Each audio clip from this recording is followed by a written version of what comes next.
On this episode of RCKicks, we're finally building the brand new 2022 Kyosho Mid. So I've laid everything out and we're ready to go. One thing I'm going to do different this time is I've got a full set of carbon chassis to use, as well as some turnbuckles that I can use, titanium turnbuckles, funny enough.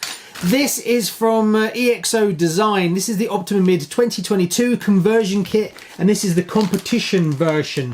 So it's the towers, the lower deck and the upper deck. So it's going to look pretty spiffy. So let's crack on. And the first thing we're going to do is page A, number 1, bag A, is doing the diffs front and rear. Hit it, Charlie. I'm running out of time. Every day goes by so fast. And every moment counts, baby, I don't wanna miss a thing. We can sleep under the stars, we can sleep under the stars, or hang out in hotel bars, driving somewhere in your car. We can sleep under the stars, we can sleep under the stars, under the stars.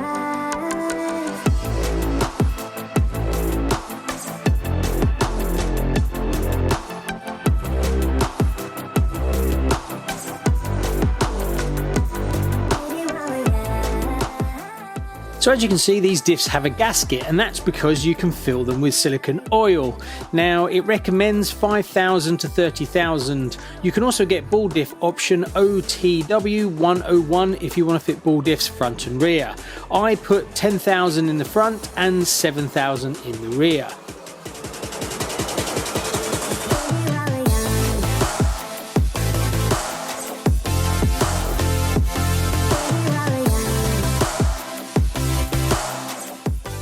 Now I fitted the metal OT264 just to have a look at it. Obviously the kit that I purchased comes with a carbon version.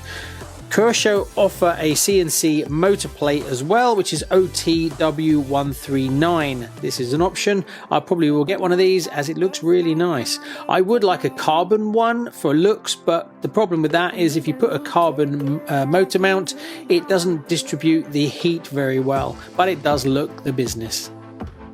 As you can see, the front tower is really thick. This is the carbon option that came with the carbon chassis kit. Here's the two chassis laid out side by side. Obviously the metal is the original one and the carbon one is the option one I'm going to fit today.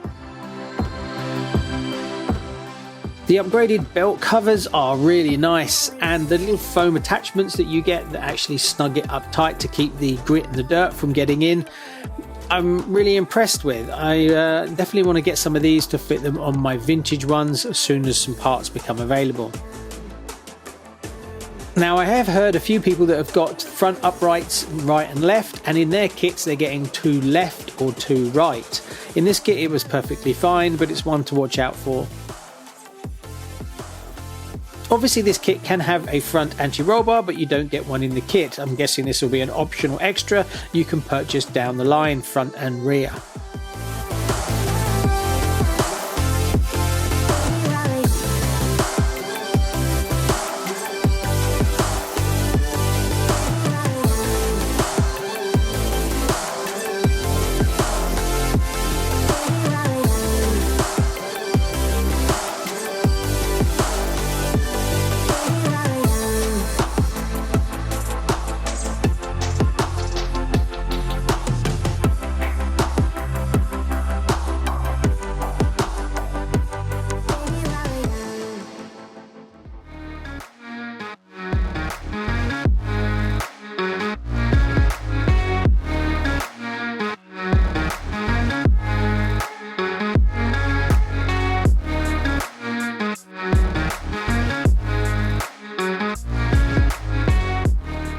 Now the suspension does have quite a few bits and pieces in it, so take your time when you're putting it together. You don't want to leave out anything. The kit dampers are very blingy. My only concern is they feel from the bottom, so gravity is always going to be your enemy, so you might end up getting a few leaks. There is little gaskets that you fit onto these, so make sure you don't leave them out, but I have heard that people have had problems with them leaking, so that may be something that you might have to deal with down the line.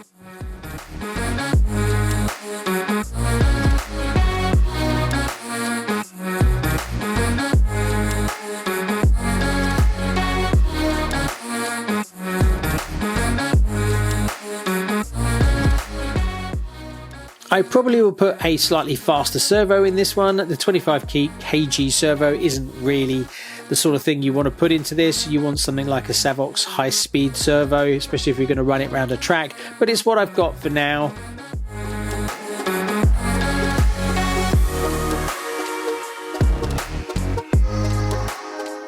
So there you go, I'm going to call the chassis done. It's all fully up and running. I've still got to true up the wheels and set the endpoints and things like that and just dial it in a bit better. But at first, I just want to get it finished and then we'll start tweaking it. Overall, the experience was great. I wouldn't say it was as good as my Turbo Optima, but it screams quality, that's for sure. And I don't think you'll be very disappointed. It definitely is next level, but then it should be because you are paying a premium for it. All in all though, it goes together really well.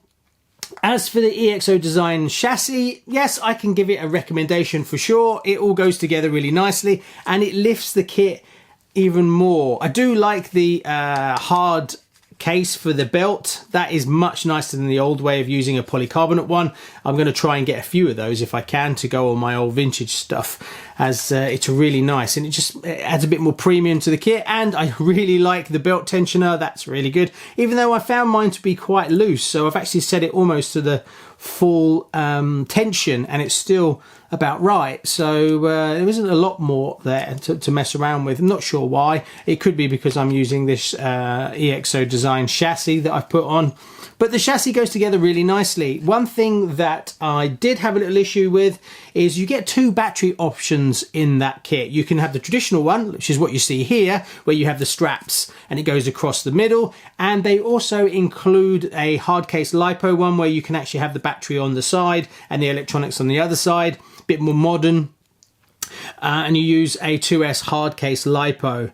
The issue I had is the flaps that go over the top that hold the LiPo battery down. They have screws that you screw down to clamp it, and the holes were a little bit too thin. You'd have to drill them out. So I wasn't that keen on using that design. I wanted to use the traditional one that we saw back in the day. I've got a lot of 2S LiPos that are Tamiya shaped, and I like the straps with the Kyosho on it, so I went with that anyway. But that's something to be mindful of, that you might have to drill out those bits.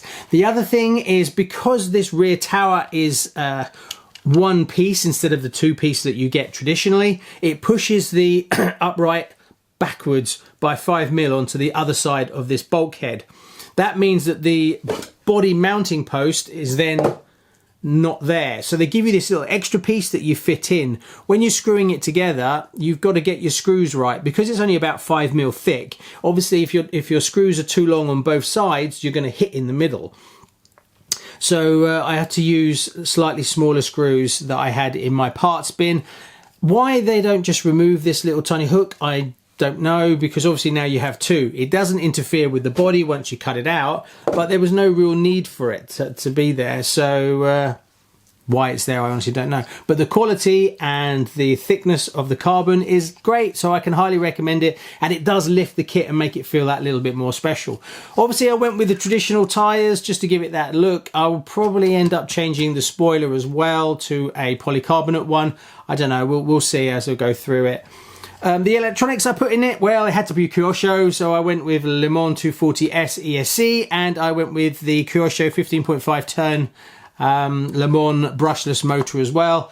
Yeah, I had it left over from another project, so it's perfect for this kind of kit. Right, let's cut out the body and paint it up. Now I'm going to go box art. We're going to do it standard mid, so it's going to be pretty easy. Mask it off, paint it white, and then fit the decals. The decals are actually cut out for you, which is really nice. So let's crack on and get it done.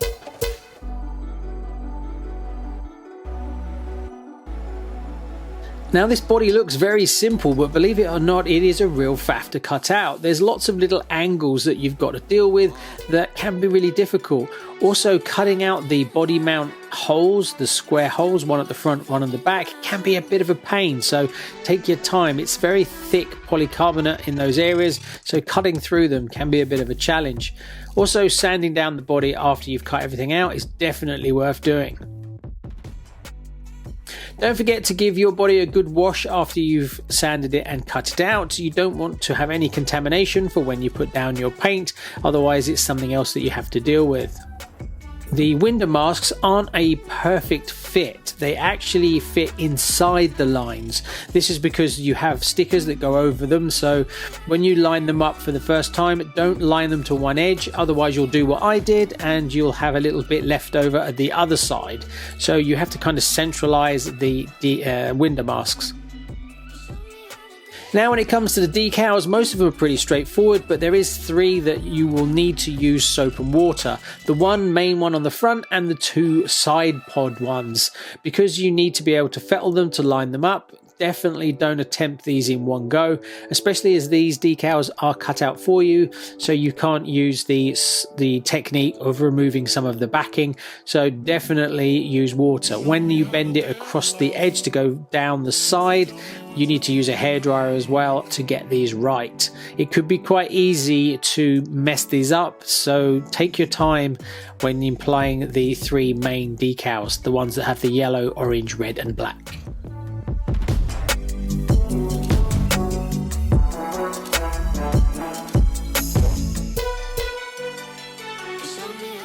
So there you go, I'm going to call that one done. And yes, it is absolutely stunning. These colours are so vibrant.